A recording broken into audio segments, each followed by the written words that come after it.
Hello friends, welcome to my channel success fiber classes. आप सब कैसे हैं? आई होप सो आप सभी अच्छे होंगे।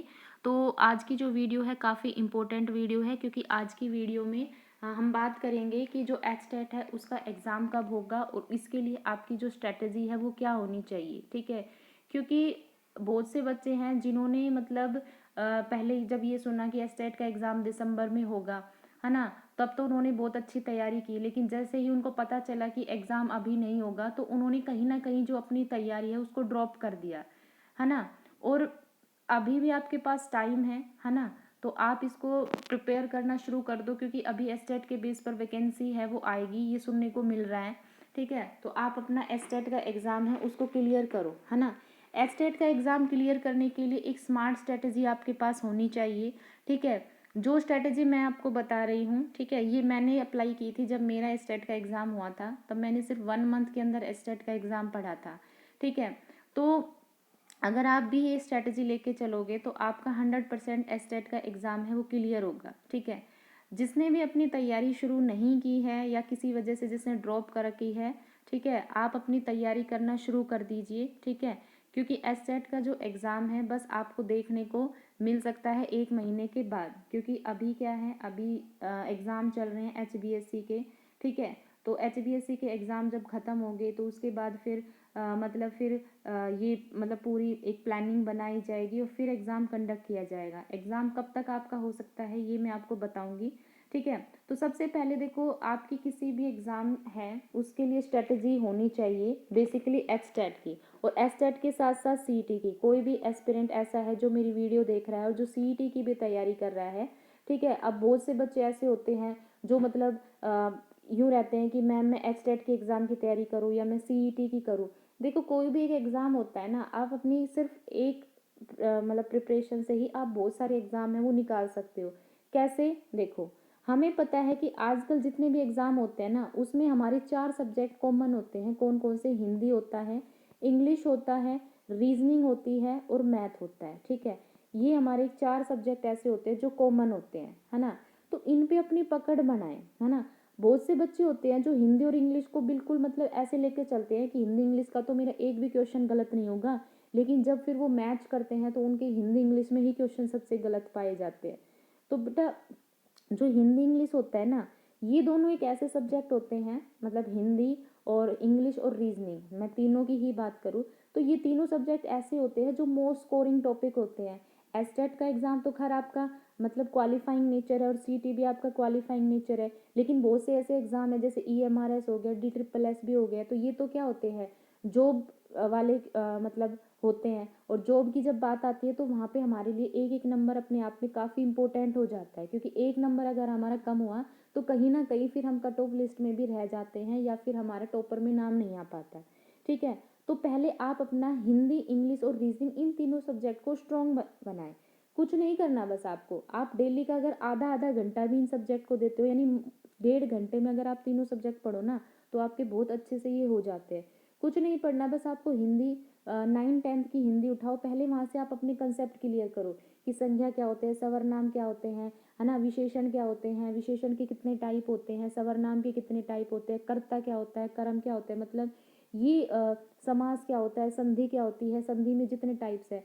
तो अगर आप इसको आधा आधा घंटे भी पढ़ो ना, तो मात्र 5 दिन में हिंदी आपकी ख़त्म हो जाएगी। ठीक है, तो हिंदी, इंग्लिश, रीजनिंग, मैथ इनको पढ़ो तो आप ऐसे पढ़ो कि आपको हर एग्जाम के लिए बार बार इन सब्जेक्ट को उठाने की नीड ना हो, क्योंकि उसके बाद आपको और भी सब्जेक्ट पढ़ने होते हैं, है ना। तो बार बार आप इन सब्जेक्ट पे थोड़ी ना अपनी मतलब वो करोगे, लॉस करोगे इनका। ठीक है, उसके बाद आती है इंग्लिश। इंग्लिश में भी क्या होता है, जनरली आजकल तो हर सब्जेक्ट में अगर मैं बात करूँ हर पेपर में, तो वोकैब वाला पोर्शन ज़्यादा आता है, ग्रामेटिकल पोर्शन थोड़ा सा रिड्यूस कर दिया है। और DSSS में तो भर भर के वोकैब आती है, चंडीगढ़ के अंदर भी क्या होती है, वोकैब ही आती है। ठीक है, केवीएस में भी आपका वोकैब सेक्शन होता है, ग्रामर सेक्शन नहीं होता है ना। तो आजकल वोकैब पर ज़्यादा काम होने लग गया, तो आप वोकैब पढ़िए, है ना। वोकैब में कौन कौन आता है, वन वर्ड सब्स्टिट्यूशन आते हैं, इडियम फ्रेजेस आती है। ठीक है, तो वो पढ़े डेली के। मान लो शुरुआत में आपने शुरू की इंग्लिश, है ना, वोकैब पोर्शन आपने शुरू किया, तो पहले तो आप 10-10 उठा लो, जैसे 10 वर्ड सब्स्टिट्यूशन आपने याद कर लिए, फिर धीरे धीरे जब आपकी कैपेसिटी इंक्रीज हो जाएगी तो उसके बाद अपने 30-30 उठाना शुरू कर दीजिए, ठीक है। और कुछ नहीं पढ़ना आपको, है ना। एक बुक है निशा शर्मा नहीं, एक बुक है इसकी नीतू मैम की, है ना, बहुत अच्छी बुक है इंग्लिश ग्रामर की। अगर आप उसके भी पूरे पीछे वोकैब और वन वर्ड सब्स्टिट्यूशन याद कर लेते हो ना, तो उसे एक क्वेश्चन भी आपके बाहर नहीं जाएगा, है ना। क्योंकि बेटा 10 बुक को पढ़ने से अच्छा है कि आप एक बुक को 10 बार पढ़े, क्योंकि एक बुक अगर आप 10 बार पढ़ोगे तो वो अपने आप टिप्स पर हो जाएगी, ठीक है। तो इधर उधर मत भागो, अपना एक कंटेंट सेलेक्ट करो कि आपको ये बुक पढ़नी है और मेरा ट्रस्ट इसी पे ही है और मैं तो इसी से ही अपना इंग्लिश है वो अच्छी कर लूँगा, ठीक है। तो मैंने आपको बता दी नीतू मैम की बुक से अच्छी बुक कोई है ही नहीं, है ना। उस बुक को आप पढ़ लो, उसको 10 बार पढ़ लो, आपके सारे कॉन्सेप्ट अच्छे से क्लियर हो जाएंगे, ठीक है। रीजनिंग, रीजनिंग तो क्या होता है भाई, रीजनिंग तो अपनी जनरल लॉजिकल मतलब अपना जनरल होता है, हमारा सोचने का तरीका होता है कि हम किसी क्वेश्चन को कैसे सोच सकते हैं, ठीक है। कुछ होते हैं जिसमें कॉन्सेप्ट अप्लाई होते हैं, है ना, उसमें कुछ ट्रिक्स होती है छोटी छोटी, जैसे स्टेटमेंट और कंक्लूजन में कुछ ट्रिक्स होती है ना।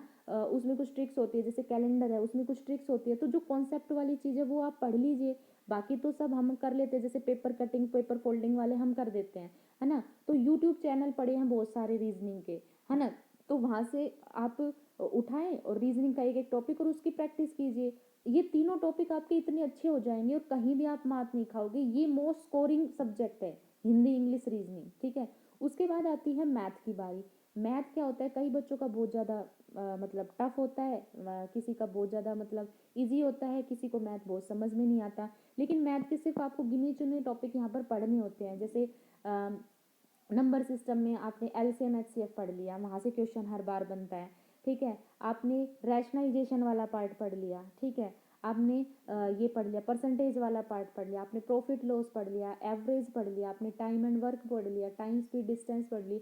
तो ये बेसिकली 6-7 टॉपिक ऐसे होते हैं जिनसे क्वेश्चन हर बार बनता है, चाहे आप किसी का भी एग्जाम दे लो, चाहे आप नौकरी वाला दे लो, DSSB का दे लो, चाहे EMRS का दे लो, या फिर आप क्वालिफाइंग नेचर जो होते हैं जैसे स्टेट एलिजिबिलिटी टेस्ट है, इनके उठा के देख लो। यही क्वेश्चन यही टॉपिक आपसे पूछे जाते हैं, है ना। तो इसमें क्या होता है कि आप कोई एक बुक उठा ले, मैं हमेशा बच्चों को एक सजेस्ट करती हूँ RS अग्रवाल की, है ना। ये बहुत से जो CBSE वाले स्कूल्स होते हैं, जो टॉप वाले स्कूल होते हैं, वो हमेशा स्टैंडर्ड वाली बुक चलाते हैं मैथ की, तो आप उनका कर लो, मैथ वहाँ से हो जाएगा। और हाँ, मान लो आपको कोई एक क्वेश्चन करने में टाइम लग रहा है, आपकी ट्रिक्स दिखनी है, तो आप यूट्यूब चैनल पर डालो, आपको बहुत सारी ट्रिक्स मिल जाएंगी, है ना। लेकिन पहले अपना कॉन्सेप्ट तो क्लियर करो, क्योंकि बेटा जब कॉन्सेप्ट पे काम करोगे तभी तो आपकी आगे चीज़ें काम आएगी, है ना। क्योंकि अगर कॉन्सेप्ट स्ट्रॉन्ग है, आपकी नींव स्ट्रॉन्ग है, तो उस घर को तो कोई हिला ही नहीं सकता ना। तो पहले अपने कॉन्सेप्ट बिल्ड करो, अभी आपके पास इतना टाइम है कि आप उसको तैयार कर सको, ठीक है।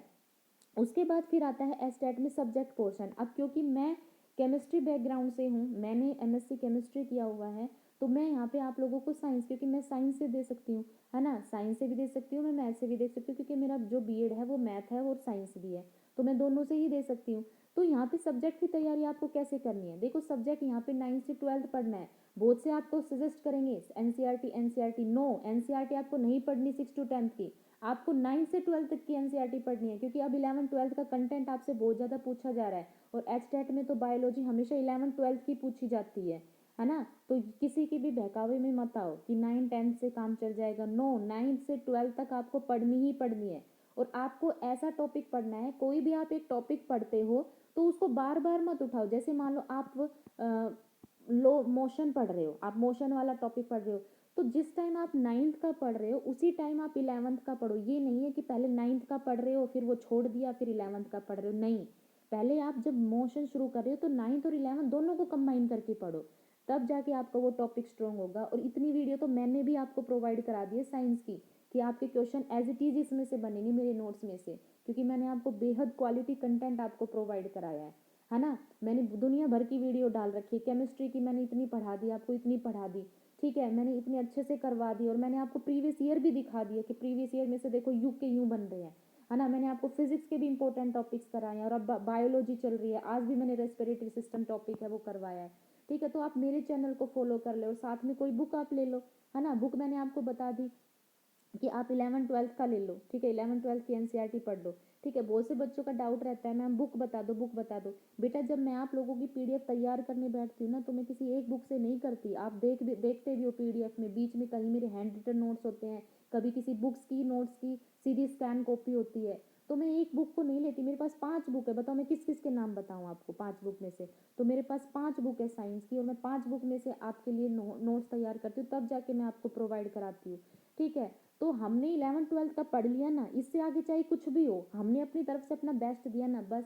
तो अपने एफर्ट्स पर विश्वास रखो, और जितना कंटेंट है इसको बार बार रिवीजन करो। 100% आपका एस्टेट क्लियर होगा। ठीक है। अब आती है बात कि एस्टेट का एग्ज़ाम है वो कब होगा। देखो एस्टेट का एग्ज़ाम है अभी मार्च में होने की तो बिल्कुल ही संभावना नहीं है। 99% एस्टेट का जो एग्ज़ाम है वो मार्च में तो होगा ही नहीं। क्यों नहीं होगा? क्योंकि आपको भी पता है एचबीएससी के एग्ज़ाम चल रहे हैं, है ना। तो एचबीएससी के जब एग्ज़ाम होते हैं तो ये मोस्ट नेसेसरी है, इनको तो ये स्किप ही नहीं कर सकते क्योंकि हर साल होते हैं, है ना। स्किप क्या हो सकता है? एचटेट का एग्ज़ाम हो सकता है, क्योंकि ये तो 1 महीने बाद भी हो सकता है। लेकिन जो रेगुलर सेशन में जो 10th क्लास चल रही है उसको तो स्किप नहीं कर सकते, जो 12th चल रही है उसको तो स्किप नहीं कर सकते। तो मार्च में तो आपका होगा नहीं। ठीक है। उसके बाद हम चलते हैं अप्रैल में। क्या अप्रैल में एस्टेट का एग्ज़ाम हो सकता है? देखो मैं पूरा तो नहीं बोल सकती, लेकिन देखो एचबीएससी के एग्ज़ाम कंडक्ट हो रहे हैं, है ना। उसके बाद फिर क्या होगा? बहुत से ऐसे बच्चे होंगे जिनके कोई केस वेस भी बने होंगे, उस केस की भी सुनवाई होगी, क्योंकि पहले उनको भी तो शॉर्ट आउट करेगी ना। फिर आप लोगों की एचटेट की फिर एक मतलब कमेटी बैठेगी, फिर एचटेट का एग्ज़ाम की डेट डिसाइड की जाएगी, फिर सेंटर्स अलॉट किए जाएंगे। तो इस चीज़ में टाइम लगता है। तो आप मान के चलो कि अप्रैल होता है ना, उसके लास्ट वीक तक आपका जो एचटेट का एग्ज़ाम है वो हो जाएगा। ठीक है। और सीईटी का एग्ज़ाम, अब बात आती है कि सीईटी का एग्ज़ाम फिर कब होगा। जैसे ही स्टेट का एग्ज़ाम कंडक्ट होगा उसके बाद फिर सीईटी का होगा। सीईटी का तो आपका मई में खींचेगा। क्यों खींचेगा सीईटी का मई में? क्योंकि अभी तो सीईटी की जो एजेंसी है वही डिसाइड नहीं हुई है कि जो सीईटी है उसका पेपर है वो कौन कंडक्ट करेगा। ठीक है। तो सीईटी की तो अभी एजेंसी कंडक्ट नहीं हुई है। पहले तो एनटीए ने कंडक्ट किया था, लेकिन अभी सीईटी की कोई एजेंसी है वही नहीं पता है कि कौन कराएगी। अब जो एजेंसी मान लो डिसाइड हो गई तो वो अपना सिलेबस भी निकालेगी, है ना। फिर सेंटर भी अलॉट किए जाएंगे। तो सीईटी का पेपर तो मई के लास्ट तक खींचेगा, लेकिन एचटेट का जो पेपर है वो अप्रैल के लास्ट तक आपका हो जाएगा। ठीक है। तो ये है। तो जितने भी कैंडिडेट जिन्होंने अपनी तैयारी शुरू नहीं की है, ठीक है, जो अभी तक सो रहे हैं, तो थोड़ा अवेयर हीजिए, होइए और अपनी तैयारी कीजिए। ठीक है। क्योंकि जब पढ़ोगे तभी आगे बढ़ोगे। ठीक है। तो आई होप आप लोगों को मेरी स्ट्रैटेजी पसंद आई होगी। ठीक है। आई होप आप लोगों को वीडियो अच्छी लगी है, तो चैनल को ज़्यादा से ज़्यादा लाइक कीजिए, शेयर कीजिए, सब्सक्राइब कीजिए। Thank you very much.